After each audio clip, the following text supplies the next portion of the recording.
पदार्थ के प्रकार कितने होते हैं, यानी हमारे आसपास जो आप पदार्थ देख रहे हैं, कुछ ऐसे पदार्थ है जो आपको 3 रूप में देखने को मिलता है। एक ठोस रूप में आपको देखने को मिल रहा है, दूसरा द्रव्य रूप में आपको देखने को मिल रहा है लिक्विड रूप में, और तीसरा आपको वो जो पदार्थ है वो किस रूप में, आपको गैस के रूप में देखने को मिलता है। यानी इस पृथ्वी पर, इस ब्रह्मांड में जितने भी पदार्थ हैं उन पदार्थों के भौतिक स्वरूप के आधार पर उनको 3 अवस्था में बांटा गया है। क्लास 9th में आप 3 अवस्था पढ़ेंगे, क्लास 11th में आप 5 अवस्था को पढ़े। अभी क्लास 9th में आप केवल 3 अवस्था को पढ़ो। कौन कौन से? ठोस, द्रव्य, गैस।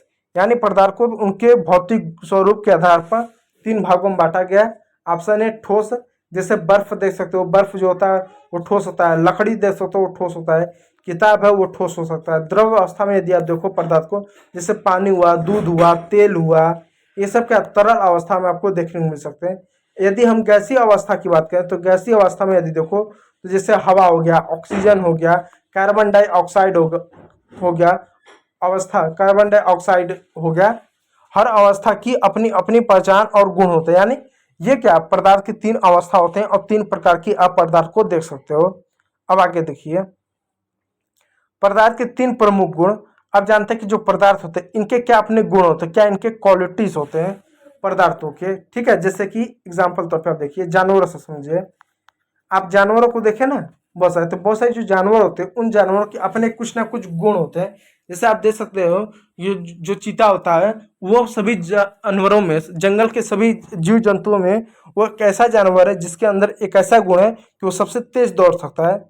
जो चीता होता है वो चीता सबसे तेज दौड़ने वाला प्राणी है, तो उसके अंदर गुण क्या है, सबसे तेज दौड़ सकता है। उल्लू को देख लो, उल्लू एक ऐसा पक्षी है जो रात में देख सकता है, तो उसके अंदर गुण कैसा है, रात में देखने के लिए। और एक और गुण है उल्लू के अंदर जो 360 डिग्री यानी पूरी तरह से गोल घुमाकर, अपने गर्दन को घुमाकर वो चीजों को देख सकता है।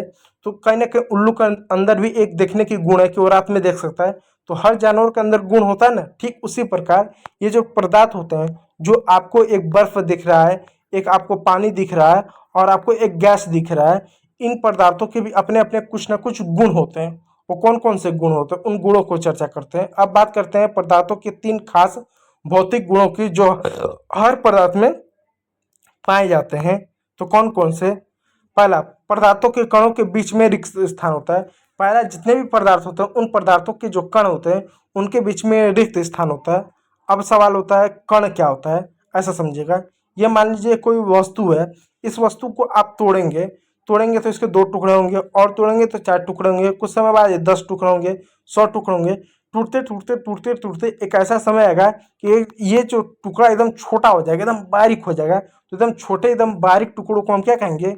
कण कहेंगे। क्या कहेंगे? एकदम कण कहेंगे। और छोटे छोटे टुकड़ों से मिलकर ही पदार्थ बना हुआ है। इस बात का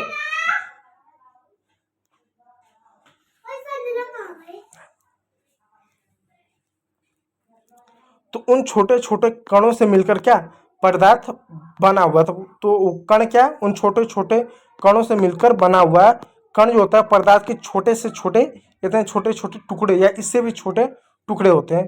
तो पहला गुण क्या कि पदार्थों के कणों के बीच में रिक्त स्थान होता है। यानी जितने भी पदार्थ होते हैं उनके बीच में रिक्त स्थान होता है। जैसे आप इसके लिए एक्सपेरिमेंट कर सकते हैं।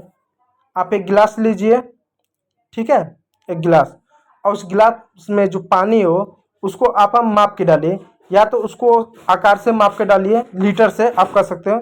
लीटर से आप उस पानी को आप माप कर डालिए। अब मान लीजिए आपने एक गिलास लिया, उस गिलास में आपने 500 ml, कितना, 500 ml आपने क्या किया, पानी डाल दिया। और 500 ml जो पानी रहा वो पानी आपके यहाँ तक आ गया।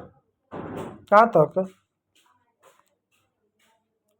वो 500 ml पानी आपका यहाँ तक आ गया। ये पूरा पानी आपका 500 ml तक पानी आ गया, ठीक है, आ गया। और बचपन से आपने कौवे वाली कहानी सुनी है कि ये जो कौवा था वो प्यासा था, और जब उसको प्यास लगता है तो वो क्या, एक पानी का घड़ा दिखता है जिसमें पानी क्या बहुत ही अंदर होता है। और कौवा क्या करता है, दूर दूर से कंकड़ पत्थर लाता है, उस पानी में डालता है, और पानी का जो लेवल होता है क्या होता है, वो ऊपर उठता है कि नहीं उठता है। अब हमने क्या किया, यहाँ पर 500 ml हमने जो है पानी ले लिया, और पानी का जो लेवल है यहाँ तक आया, आ गया।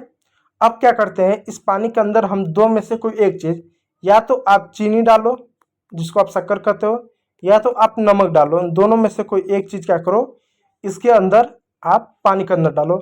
हम चीनी नमक दोनों में से जो भी है वो ले लेते हैं, हम चीनी ले लेते हैं। हम क्या करते हैं, पहले 1 चम्मच इस पानी में हम चीनी डालते हैं। कुछ समय बाद देखोगे जो चीनी रहेगा वो पूरी तरह से क्या घुल जाएगा। फिर उसके बाद आप 1 चम्मच और पानी डालो, फिर वो चीनी क्या होगा, वो घुल जाएगा। फिर 1 चम्मच और आप चीनी डालो, आप क्या होगा, वो जो चीनी रहेगा वो पानी में घुल जाएगा। एक समय बाद क्या होगा, जो चीनी रहेगा वो जब पानी में डालेंगे तो घुलना बंद हो जाएगा, यानी तब वो घुलेगा नहीं, यानी एक सीमा तक क्या होगा, चीनी पानी में घुलेगा। तो जब आप चीनी को पानी में डालोगे, आप तब तक पानी में चीनी डालो जब तक क्या चीनी पानी में घुले, घुलता जाए। और क्या करते जाओ, आप पानी में चीनी डालते जाओ, चीनी डालते जाओ, चीनी डालते जाओ, चीनी को अच्छे से डालते जाओ। उसके बाद क्या होगा, आप जो है पानी है, उस पानी का जो लेवल है, उस लेवल को फिर से आप मापो कि पानी का लेवल कितना है। आप जब उस पानी का लेवल नापोगे ना, तो उस पानी का जो लेवल हमने ये मान रखा था वाइट पट्टी, उस पानी का लेवल भी चीनी घुलने के बाद भी उसका लेवल उतना ही रहेगा, लेवल 1 इंच भी नहीं बढ़ेगा। और फिर उस पानी की मात्रा को नापोगे, क्या अब हमने चीनी उतना सारा घुल गया तो क्या उसका मात्रा बढ़ा, क्या वो 500 ml से 550 ml हुआ या 600 ml हुआ। तो आप जब नापोगे तो पानी 500 ml ही रहेगा, और उसकी जो ऊंचाई है पानी की, यानी जो लेवल है वो लेवल भी नहीं बढ़ेगा, उतना ही रहेगा। तो सवाल उठता है, जो हमने चीनी डाला वो पानी में तो दिख भी नहीं रहा है, क्या दिख भी नहीं रहा है, तो क्या पानी का जो लेवल है, लेवल तो बढ़ना चाहिए या उसकी मात्रा बढ़ना चाहिए, ना तो मात्रा बढ़ेगी ना तो उसका लेवल बढ़ेगा। तो सवाल ये उठता है कि आखिर जो चीनी हमने डाला वो चीनी गया कहाँ, चीनी तो है नहीं, चीनी गया क्या है। तो जो चीनी था वो क्या, जैसे आप पानी में डालेंगे तो चीनी के छोटे छोटे छोटे छोटे टुकड़े होने स्टार्ट हो जाएंगे, क्या होंगे, छोटे छोटे छोटे छोटे छोटे छोटे टुकड़े होने, वो इतने छोटे छोटे टुकड़ों में बढ़ जाएगा। और जब छोटे छोटे हम टुकड़ों में बढ़ जाएगा ना, तो जो पानी होता है, जो पानी की बूंदें होती हैं, क्या होता है, जो पानी का जो बूंद होता है, उस पानी की बूंद में क्या छोटे छोटे खाली जगह होते हैं, क्या होते हैं, छोटे छोटे क्या खाली जगह होते हैं, छोटे छोटे खाली जगह होते हैं, ऐसे छोटे छोटे क्या खाली जगह होते हैं। और चीनी के छोटे छोटे जो टुकड़े होंगे उसमें जाकर बैठ जाएंगे, जाकर क्या होंगे, बैठ जाएंगे। और इससे क्या होगा, आपका चीनी घुल जाएगा और आपको दिखेगा भी नहीं, और पानी का जो लेवल आपको बढ़ा हुआ भी नहीं दिखेगा, और उसका जो मात्रा मात्रा भी बढ़ा हुआ नहीं दिखेगा। इससे यह पता चलता है कि जो पानी होता है या जो पदार्थ होते हैं उनके बीच में खाली जगह होता है। आप पानी की जगह नमक से भी प्रयोग कर सकते हो, आप नमक का भी प्रयोग करो, आप नमक भी देखोगे, नमक के साथ भी ऐसा होगा। तो इससे ये पता चलता है कि जितने भी रिक्त स्थान होते हैं, जितने भी पदार्थ होते हैं, यानी सब पदार्थ की बात नहीं, लेकिन कुछ ऐसे पदार्थ होते हैं जिनके बीच में क्या रिक्त यानी खाली स्थान होता है। और यह एक्सपेरिमेंट आप करके देख सकते हो। तो क्या है, हर पदार्थ बहुत ही छोटे छोटे कणों से मिलकर बना होता है, और उन कणों के बीच थोड़ी थोड़ी जगह यानी रिक्त स्थान होती है। आप एग्जाम्पल देखो, इसलिए चीनी नमक पानी में आसानी से घुल जाते हैं, क्योंकि उसके कण पानी के बीच की खाली जगह खाली जगह में चले जाते हैं। इस वजह से उनका लेवल कभी नहीं बढ़ता। इसको एक्सपेरिमेंट करके आप देख सकते हो, यदि कभी आपको शरबत वरबत पीना हो तो। ठीक है, ये पाला कि क्या जितने भी पदार्थ होते हैं उनके बीच में क्या होता है, खाली स्थान होता है। अब दूसरा नियम को जानते हैं। कण एक दूसरे को आकर्षित करते हैं। दूसरा नियम है कि जितने भी कण होते हैं वो क्या करते हैं, एक दूसरे को आकर्षित करते हैं। आकर्षित मतलब अपने पास खींचते हैं। जैसे एग्जाम्पल तौर पे आप देखिए, आप अपने घर में चल जाएगा, कोई नल होगा, कोई टूटी होगा, कुछ भी कुछ इस रूप में आपका क्या, इसको मैं ऊपर बनाऊं, इस रूप में कोई नल या कोई टोटी होगा। ठीक है, अब नल या टोटी होगा, अब उससे क्या होगा, उससे तो स्वाभाविक बात है, आप नल को चालू कर दो। जैसे आप नल को चालू करोगे तो इस तरह से पानी निकलना स्टार्ट होगा। अब पानी निकलना स्टार्ट होगा तो कुछ मत करो, आप उससे अपनी उंगली या अपना हाथ या कोई लकड़ी जैसा कोई भी धातु आप उसको बीचों बीच में ला दो, अपना हाथ से ही कर लो, हाथ से ज़्यादा बढ़िया रहेगा। अब ये नल है, टोटी जैसा कुछ भी, और इसमें से पानी निकल रहा है, आप कुछ मत करो। जब पानी जहाँ से निकल रहा है वहाँ पर कुछ इस तरीके से आप अपनी उंगली को ऐसा कर दो। अब जैसे आप उंगली को अपना ऐसा कर दोगे तो होगा क्या कि जो पानी होगा वो दो धारा में बढ़ जाएगा। क्या होगा, दो धारा में, एक इधर पानी बहना स्टार्ट हो जाएगा और एक इधर, दो धारा में क्या पानी बहना स्टार्ट हो जाएगा। और ठीक उंगली के नीचे ही आप देखोगे वो वापस दोनों धाराएं एक हो जाएंगे, वापस दोनों धाराएं एक हो जाएंगे। आप कभी भी ध्यान दो, यानी बीचों बीच अपना हाथ रखो या उंगली रखो तो आपका हाथ या उंगली दोनों साइड भीगेगा, फिर नीचे से जो पानी वो गिरेगा ना वो एक धारा बन के गिरेगा। अब सवाल होता है कि हमने अपना उंगली या अपना हाथ करके उस पानी को हमने दो धाराओं में बांट दिया था। फिर जब बांट दिया था तो फिर वापस पानी एक धारा में कैसे बह गई। आप नदी को भी कभी देखो कि जब नदी बहती है तो बीच में जब चट्टान उट्टान आ जाता है तो नदी की पानी दो धाराओं में बढ़ जाते हैं, फिर आगे चलकर फिर एक धारा में जुड़ जाती हैं। तो सवाल है कि एक धारा में क्यों हो जाते हैं, हमने तो दो भागों में बांटा। उसका कारण है कि जितने भी पदार्थ होते हैं ना वो एक दूसरे को आकर्षित करते हैं। कुछ ऐसे पदार्थ होते हैं जो अपने आप को आकर्षित करते हैं, वो दूर नहीं होते हैं। तो पानी को जैसे आपने उंगली करके अलग किया, कुछ समय के लिए उंगली जब तक रहा तब तक अलग रहा, फिर नीचे आते ही एक हो गए। क्यों? क्योंकि उनके बीच में आकर्षित बल है जो एक दूसरे को आकर्षित करते हैं। इस चीज को याद रखिए। तो देखिए क्या पदार्थ के कण एक दूसरे को अपनी ओर खींचते हैं। ठोस में ये आकर्षण बहुत बहुत ज्यादा है, और जो ठोस वस्तु होता है ना उसमें ये आकर्षण बल सबसे ज्यादा है।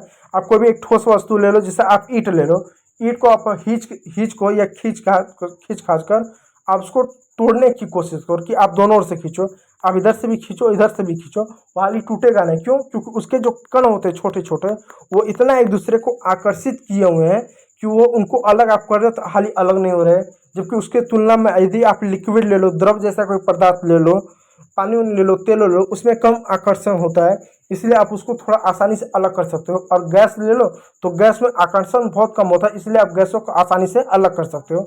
तो एक बात याद रखिएगा, पदार्थों का दूसरा भौतिक गुण है कि कण एक दूसरे के बीच में आकर्षण बल होते हैं। जैसे एग्जाम्पल देख लिए, इसलिए गैस उड़ जाती है और ठोस चीजें टस से मस नहीं होती। इसलिए जब आप किसी ठोस वस्तु को खींचो तो जल्दी उखड़ती नहीं है, टूटती नहीं है, क्योंकि उसके कण एक दूसरे से जुड़े होते हैं, आकर्षित बल ज्यादा होता है, इसलिए टस से मस नहीं होती और गैस चीजें उड़ जाती हैं। ये दूसरा भौतिक गुण है। और तीसरा भौतिक गुण को देखते हैं। कण हमेशा गतिशील होते हैं, यानी जो कण होते हैं उसके जो हमेशा गतिशील होते हैं। गतिशील मतलब वो हमेशा गति करते हैं। जैसे मान लीजिए कोई एक पदार्थ ले लीजिए, एक पदार्थ में जितने भी कण होंगे ना छोटे छोटे, वो हमेशा गति करते हैं, एक जगह रुकते नहीं हैं। अब गति करते हैं, इसके लिए फिर आप एक्सपेरिमेंट करो। एक्सपेरिमेंट क्या करना है, इसके लिए मैं आपको एक्सपेरिमेंट, जैसे देखिए ये एक पानी ले लीजिए, दो एक्सपेरिमेंट कर सकते। एक गिलास पानी ले लीजिए, ठीक है, और क्या कीजिएगा उसमें पानी भर दीजिए, एक गिलास लीजिए उसमें पानी भर दीजिएगा, ऐसा पानी भर दे। पानी भरने के बाद उस गिलास को एकदम अच्छे से छोड़ दीजिएगा कि वो गिलास एकदम पूरी तरह से एकदम शांत हो जाए। क्या हो जाए? शांत हो जाए। शांत हो गया। उसके बाद एक ड्रॉपर लीजिए, जो छोटे बच्चे होते हैं ना, जो उनको उनको दवा पिलाने के लिए उसका प्रयोग किया जाता है, होता है ना, छोटे बच्चों को दवा पिलाने के लिए, छोटे बच्चों को जो दवा पिलाने के लिए इस तरह ड्रॉपर आता है ना, उसको लीजिए और उसमें एक लाल रंग का स्याही, नीला पीला हरा जो भी कलर हो या जो स्याही हो उसको उसमें भरिएगा, और बहुत ही बचा के एकदम बहुत ही धीरे से इसमें क्या कीजिएगा, लाल हरी नीली जो भी स्याही है, मैं लाल स्याही ले रहा हूँ, उसमें क्या कीजिए लाल स्याही को एक बूंद ऐसा डाल दीजिए ऊपर। उसके बाद उसको ऐसे छोड़ दीजिएगा। ध्यान दीजिए कि पानी लेना आधे घंटे बाद कि ना 30 मिनट बाद, यानी आधे घंटे बाद, आधे घंटे बाद या 1 घंटे बाद जब आप देखेंगे ना कि पूरा का पूरा जो पानी ना वो लाल हो जाएगा, यानी जिस भी रंग का आपने कलर डाला होगा ना वो पूरा लाल हो जाएगा।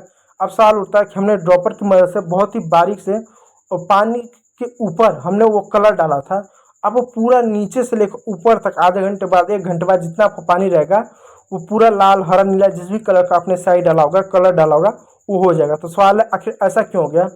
तो कारण ये है कि जो कण होते हैं उनके बीच एक गतिशील होता है, यानी आपने ऊपर जैसे पानी डाला, पानी के ऊपर जैसे स्याही डाला, आपने उसको छोड़ दिया था, कुछ समय बाद जो कण होते हैं ना पानी के वो गति करने लगे और धीरे धीरे क्या होने लगा, वो जो पूरा गिलास का पानी है, गिलास का जो पूरा पानी है वो धीरे धीरे धीरे धीरे धीरे धीरे वो पूरी तरह से क्या हो गया, पूरी तरह से क्या हो गया, वो लाल हो गया।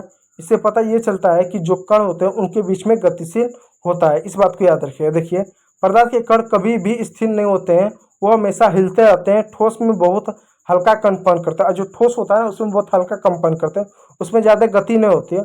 और गैसें में बहुत तेजी से, और जो गैस होता है ना उसमें बहुत ही तेजी से गति करते हैं, यानी ठोस में गति बहुत कम होता है, गैस में सबसे ज़्यादा होता है, और लिक्विड में जो तरल होता है उसमें सबसे कम होता है। इस अभी एग्जाम्पल तौर पर एक और समझिएगा, एग्जाम्पल तौर पे एक और समझिएगा। आपका एक कमरा है, ठीक है, इस कमरे का आपका मान लीजिए दरवाजा है, इस साइड, इस साइड ये दरवाजा है। आप इस दरवाजे से एंटर करो और दरवाजे के इस कोने आप परफ्यूम छिड़क दो, परफ्यूम हो गया, इत्र हो गया, इसका छिड़काव कर दो। आधे घंटे बाद इस कमरे में घुसो तो इस कमरे का आप इस कोने पर जाओगे ना तो वहाँ पर भी आपको परफ्यूम का ना सुगंध आपको देखने को मिलेगा। अब सवाल उठता है हमने तो छिड़काव इस कोने में किया तो इस कोने में सुगंध कैसे पहुँच गया? कारण कि जितने भी कण होते हैं ना उनके जो पदार्थ होते हैं, उनके जो कण होते हैं ना वो गतिशील होते हैं। यहाँ पर आपने जैसे छिड़काव किया उनके कण गति कर करके यहाँ से पूरे कमरे में एकदम फैल गए। क्या पूरे कमरे में फैल गए, इसलिए पूरे कमरे में आपको क्या आपको उसका सुगंध मिल रहा है। और एक बात और जान लीजिए, जब आप पदार्थों को गर्म करेंगे, पदार्थ को जब गर्म करेंगे तो उनमें ये जो गति होगा, जो गतिशील होगा वो बहुत ही तेजी से बढ़ जाएगा। यानी जब पदार्थों को आप गर्म करेंगे ना, कुछ ऐसे पदार्थ है जब उनको गर्म करेंगे तो उनके अंदर ये गतिशील ऊर्जा बढ़ जाएगी। जैसे एग्जाम्पल तौर पे देखिए, जैसे जैसे आप भोजन को देखिए, आपके पास दो तरह का भोजन है, एक है गर्म खाना है, गर्म भोजन है, एक ठंडा है। आपने हमेशा ध्यान दिया होगा जब भी खाना गर्म होता है, ये जब पकता है तो दूर तक उसकी खुशबू आती है, जबकि जब वो ठंडा रहता है तो उसकी खुशबू नहीं आती है। हालांकि जब वो सड़ गल जाए तो बदबू मारता है, वो अलग चीज़ है, ठीक है। लेकिन जब वो गर्म होता है तो उसकी खुशबू ना आपको दूर तक देखने को मिलती है, तो जबकि ठंडे खाने की आपको खुशबू आप तक नहीं आएगी। तो सवाल है ऐसा क्यों हो रहा है? गर्म खाने की खुशबू आ रही है, ठंडे खाने की खुशबू नहीं आ रही? क्योंकि जब खाना गर्म होता है ना तो उस समय जो खाने की जो खाना भी क्या एक तरह से पदार्थ है, उसके जो कण होते हैं वो क्या करते हैं, वो गति करते हैं। इस वजह से आप दूर भी बैठे रहो ना, इसलिए खाने का सुगंध आप तक पहुंच जाता है। और ठंडे खाने में जो कि गर्म नहीं रहता तो पदार्थ उतने गतिशील नहीं कर पाते हैं, इसलिए उसको खुशबू आप तक पहुंच नहीं पाती है। इस बात को याद रखिएगा। तो अंत में तो बच्चों आज हमने जाना कि पदार्थ क्या है। इस वीडियो में हमने ये जाना बहुत अच्छे से कि पदार्थ क्या है, उसके कितने प्रकार हैं, ठोस, द्रव, गैस है, और उसके 3 मुख्य भौतिक गुणधर्म कौन से हैं। उन भौतिक गुणधर्मों को जाना कि पदार्थ के 3 भौतिक गुणधर्म क्या है, कि पदार्थों के बीच क्या खाली स्थान है, पदार्थ एक दूसरे को आकर्षित करते हैं, और पदार्थ क्या गतिशील है। ये उनके 3 भौतिक गुणधर्म है। यदि वीडियो अच्छा लगा तो लाइक कीजिएगा, चैनल को सब्सक्राइब कीजिएगा, और पीडीएफ के लिए आप जो है ना, पीडीएफ के लिए ओमकार मौर्य बायोलॉजी इस टेलीग्राम चैनल को ज्वाइन जरूर कर लीजिएगा, जहाँ पर आपको इसका फ्री ऑफ कॉस्ट पीडीएफ मिल जाएगा। वीडियो देखने के लिए बहुत बहुत धन्यवाद।